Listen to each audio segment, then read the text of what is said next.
She's very much like a child. When I first saw her picture, I was like, oh my gosh, I immediately loved her, yes. You have to sit down.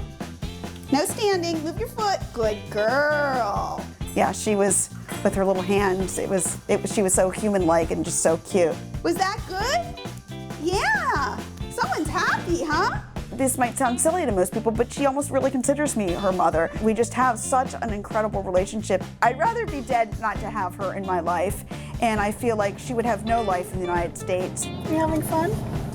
I've taught her to ride a bike and over 100 different things. The bike was somewhat tricky. I've taught her these different behaviors because it keeps her mentally focused.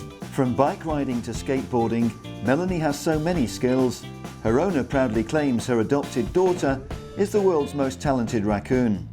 Experts agree her intelligence is beyond question, and Kimberly is on a mission to prove she's one of a kind. She's very, very intelligent, needs a lot of mental stimulation. Yeah, she's just very, very smart. Good girl. In 2013, Melanie Raccoon was only 12 months old when her amazing skills first earned public recognition. Kimberly choreographed an ambitious routine for the big audition at the London Palladium, but Melanie did not impress head judge Simon Cowell. He said that she was gorgeous, but he really wanted a dancing raccoon. Melanie was not supposed to dance for her routine at all. 2 years on from that crushing setback, Melanie can dance, and Kimberly is determined to prove that mother knows best. Good girl. Oh, good girl. This formidable woman, who can't have kids of her own, has spent endless hours teaching Melanie new tricks. Now she's hoping to prove Simon Cowell got it wrong when he pressed that big red buzzer on Britain's Got Talent. You're wrong, Simon Cowell, I'm sorry, but you'll see that she is amazing. Kimberly is an American living in the south of England, an expert in animal behaviour. Kimberly has a biology degree and a master's in equine science. So how did she come to adopt a British-born raccoon? I was getting my master's degree in equine science. I was almost finished my course. At the time, I wasn't allowed to have a dog where I was living. I researched it a lot, wanted to get something very unique, and decided a raccoon would be an interesting pet for me. And I thought that would be a good idea.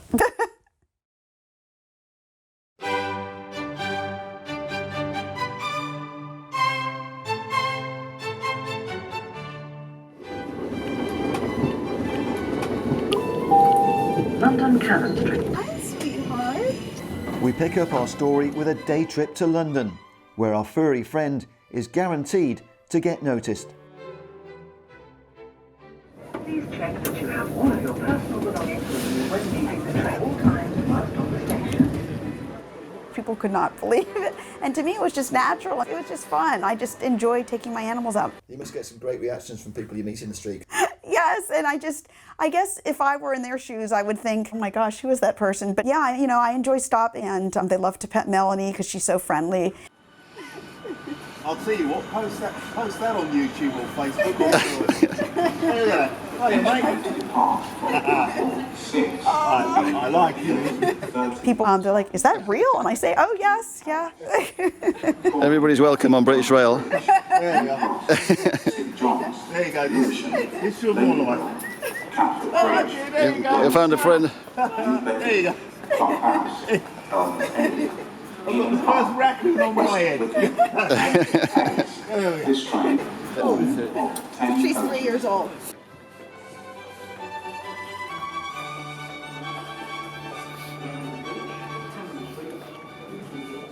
I would take her everywhere, on trains and buses, taxis. She'd be on my shoulders. I took her to bed and breakfasts. She's been everywhere with me. Melanie is on her way to see animal agent Trevor Smith, the star of TV series Wild Thing. Trevor has supplied creatures of all shapes and sizes for pop promos, commercials and blockbuster movies, from Batman to Mission Impossible. Over the past 30 years, Trevor's worked with some of the biggest stars in the filming world. Kimberly hopes Trevor will help Melanie on her way to Hollywood. What would it mean to you to have a really talented raccoon? It means a lot because it's an animal that people associate with. They like the look of it. It's a furry, cute, cuddly animal. And if it's good If it's good as what they tell me it is, I can use it an awful lot. The children will love it and the adults will like it too. So yeah, if it's steady enough to do things, and they're very good with their hands, they're almost like a little furry monkey. They use their hands an awful lot, they stand up on their hind legs, and they're very intelligent. So it's, I'm really looking forward to meeting them. Now, you've already seen some videos of Melanie Raccoon performing at home. What do you think of what you've seen so far? What I've seen so far is fantastic. But bringing it into a studio, it's going to be a different kettle of fish because it's coming into a different environment. I want to make sure it can work under these conditions and do some basic things, then I can sign it up and away we go. Next train to depart from platform 2 will be the 11:37 Southeastern service, calling at London Bridge, Deptford, Greenwich, Mansfield. What do you say to people who think that you shouldn't have a pet raccoon? You have to have a bond from day one. I think because I got her when she was 8 weeks old, we've established such a wonderful relationship together. Raccoons in the wild, they only live between 1 and 3 years because there's disease, they can be hit by cars. I just feel like for a captive bred raccoon, Melanie has a wonderful life.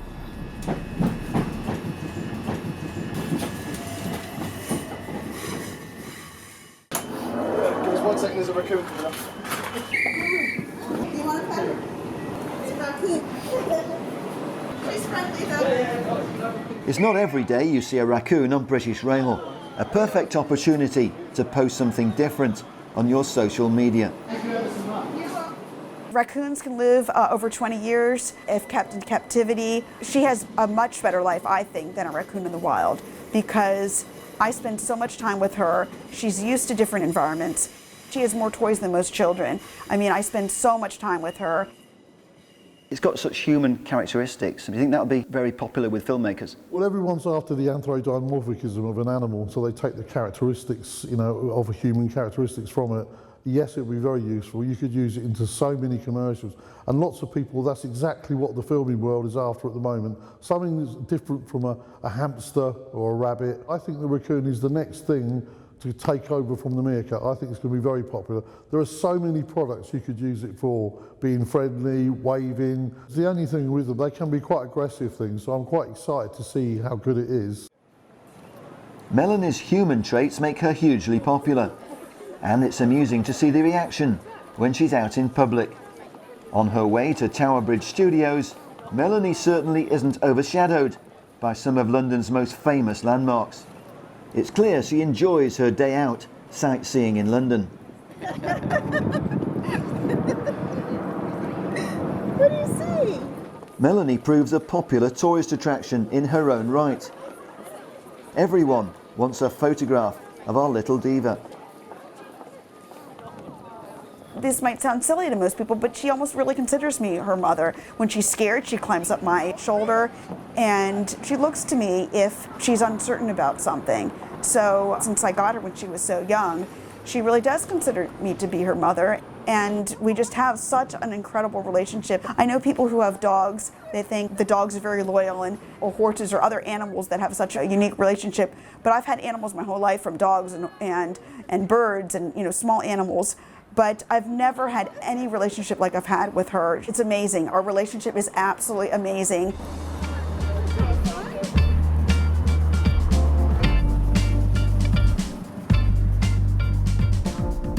Sightseeing over, it's time for the big audition with the UK's top animal agent. The question is, can the world's most talented raccoon perform when the cameras are rolling in the studio? Kimberly believes her furry daughter is destined for a TV career. She dreams of Melanie starring in her own children's television show. The pressure is on, but our budding star is enjoying the spotlight and looking rather relaxed. Thank you, sweetheart. So what would it mean to you if Melanie Raccoon became a TV star? Oh, it would mean everything to me. I mean, she's like the love of my life. I love her so much. It would just mean absolutely the world to me, especially because I've spent so much time with her, training her, working with her. I'd be over the moon. We've all heard of Lassie and Skippy the Bush Kangaroo. Do you think Melanie Raccoon could be just as famous? Oh yes, I definitely feel that there's a lot of potential with her. I feel like people, like, especially like children, can really relate to her because she does a lot of the same things that humans do. And so I think that, you know, people could really relate to that. I think her mischievous energy, her cute little personality, she's cute, as I say, like the 3 C's. She's cute, charismatic, and she's cuddly. She's perfect and clever. Yes. 4 C's.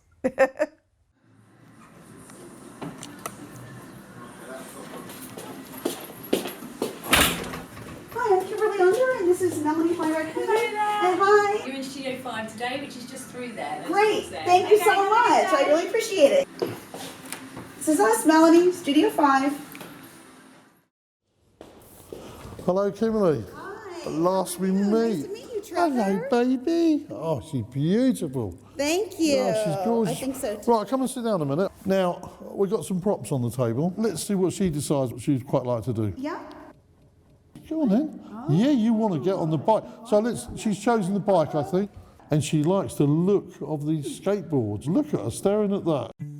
At home, Melanie enjoys playing with all her favourite toys off the lead. In this unfamiliar studio, she's perfectly happy wearing a safety line. As well as being an audition for Melanie, this is also a learning process for Kimberly. Here we go. Right, up in the air. Ready? Play a bit of a game. Yeah, here we go. An animal with human characteristics is perfect for filming. And how many raccoons can identify different parts of their body? Where are your ears? That was good. Yeah, do that again. That was quite good. Keep your hands out. Ears. And again, and again.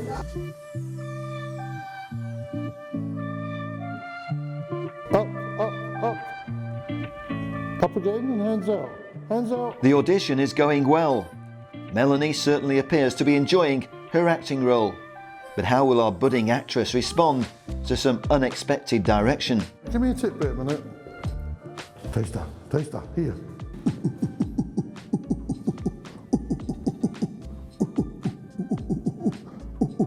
Good boy.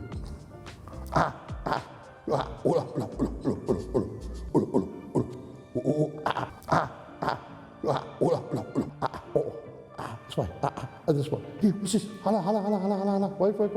Yeah, just keep your hands up out of frame. Make the noise. Ula. It's all about understanding animal psychology and making the filming fun. But sometimes animals simply don't want to play ball. And Melanie is no exception. Kimberly has brought a selection of Melanie's favourite treats. But our furry friend is giving Mum the runaround. Stop the bike from coming forward, let her climb up on it. Time in the studio is all part of the learning process. Working in the filming business is all about performing on cue. And when Melanie is ready to play, the action is just what Trevor wants to see. That's brilliant. Melanie has confirmed she really is an extremely talented raccoon.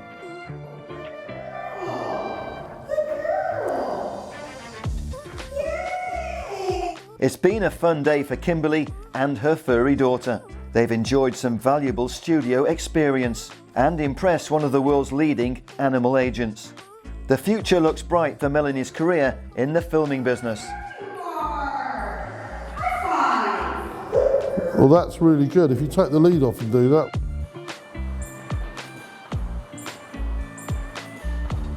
So imprinted on the owner, it's just unbelievable. I mean, she's worked wonders with the raccoon because it's just like another little human being. Fantastic.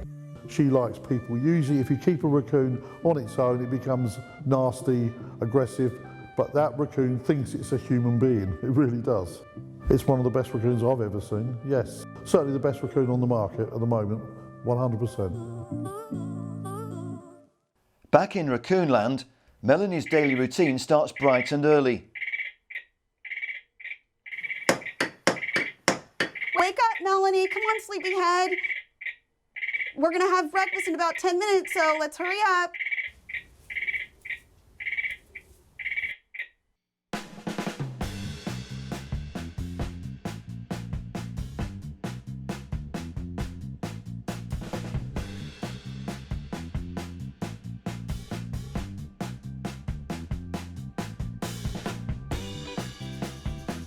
Oh, it's so funny because she loves to press buttons. It makes a flushing noise, and she'll push the button and she likes to flush it, or she'll sit on it as if she's really using the toilet. It's so funny. It's to the point where she's so smart that when I have her playing in the bathroom, she'll go on my real toilet and she'll push the button as if she's really pressing my own toilet. I can't believe how she made the relationship of that's a toilet and then the pressing mechanism of the real toilet. I was like, oh my gosh, are you really thinking that? It's so funny. She really amazes me at times. Or she'll turn on the water, and then she'll turn off the water. She'll wash her hands in the sink. She's just so smart. Yes. I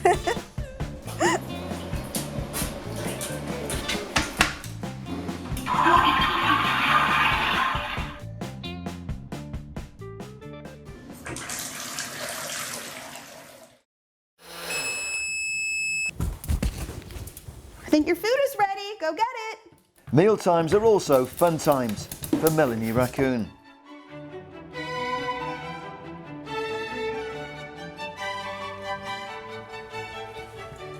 Is that yummy?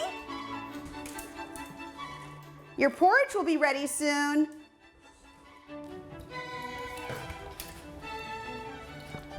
Okay, 1 second.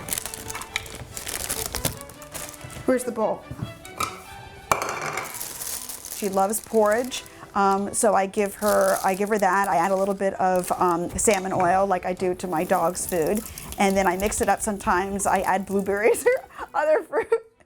She loves that. She also loves other things like corn on the cob and sweet potato juice. It's like, because she likes fishy things, so it's like fish wrapped with little sweet potatoes, so she loves that and to chew on that. I enjoy feeding her. She eats sometimes in a little high chair, a little pink high chair. She'll climb right up onto the high chair and start eating. That's your favorite thing, isn't it? Yum, yum.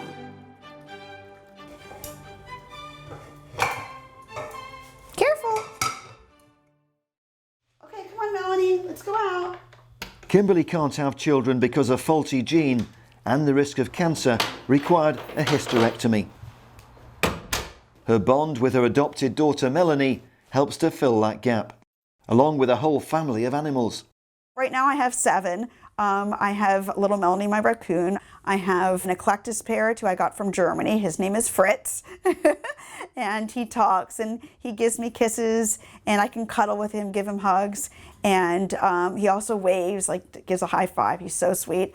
And then I have Sky. He's a blue Indian ringneck parrot, or parakeet I should say. And he imitates my songbird. And he talks, and he's very, very friendly.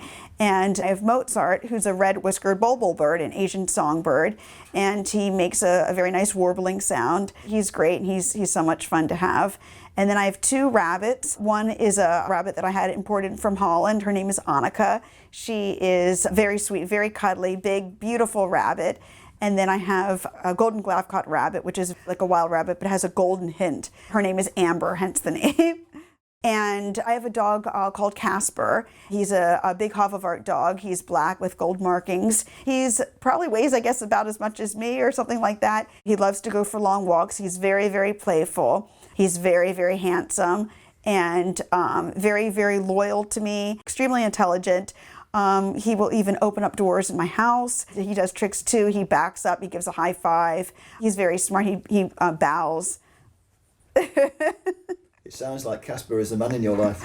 Yes, I guess. I'd love to get married someday, but I feel like my animals are just take up so much time in my life that it's nice to be independent and be able to enjoy my animals. I don't know if I'd ever meet someone who could really enjoy my animals like I do. So if you ever went on the dating side, it'd have to be a man that loves animals. Yes, definitely. Must love raccoons, must love animals. Yes. The reality is that marriage could help to save Kimberly's life, at least life as she knows it. Because her student visa has expired, she's been battling to stay in the UK. With Melanie and 6 other pets to care for, she's fearful of what would happen if she's forced to leave the country. Very good. Did you like that? Oh, yes. You're such a good girl. It would be not only inhumane to me, but to my animals. I mean, my animals are so dependent on me for their daily care. To take an animal that has the intelligence of a 3 or 4-year-old child, to be separated from such an animal would be not only inhumane to me, but totally inhumane to her, because I'm like her mother. I know that she's not human, but she is almost human in a way. Come on, mommy. Ready? A single woman who can't have children, Kimberly has fought a lonely battle against adversity. A nightmare series of life-changing medical problems and multiple surgeries culminated in a fight for life in the summer of 2014, when Kimberly nearly died. I have been very unfortunate to have a couple surgeries on my femur, and then 5 weeks after the second surgery, ruptured my small intestine and nearly died. I was in intensive care for 3 days because I could barely breathe. I mean, it was really horrible. There were serious complications, but Kimberly survived, her bond with Melanie as strong as ever. When I left, she had torn up the carpeting. My pet sitter said she was so upset, she was just so agitated, she was just so distraught without me being there. And then I was able to speak with her on the phone. They put the phone up to little Melanie and they said that she was touching the phone, and just hearing my voice, she was looking all around. And that reassured me, and I think it really reassured her. Against all the odds, this determined 35-year-old has never abandoned her dream. A dream that one day Melanie Raccoon will star in her own TV series. She's only 4'10", but this pint-sized American has the heart of a giant and the will to prove the doubters wrong. I think I could really do it, and I know that she can do it. Are you my furry daughter? Huh? Are you? Yes. We're on the big stage. Your names are going to be in light. Melanie Raccoon. I can see it now. I can see it now. Yes.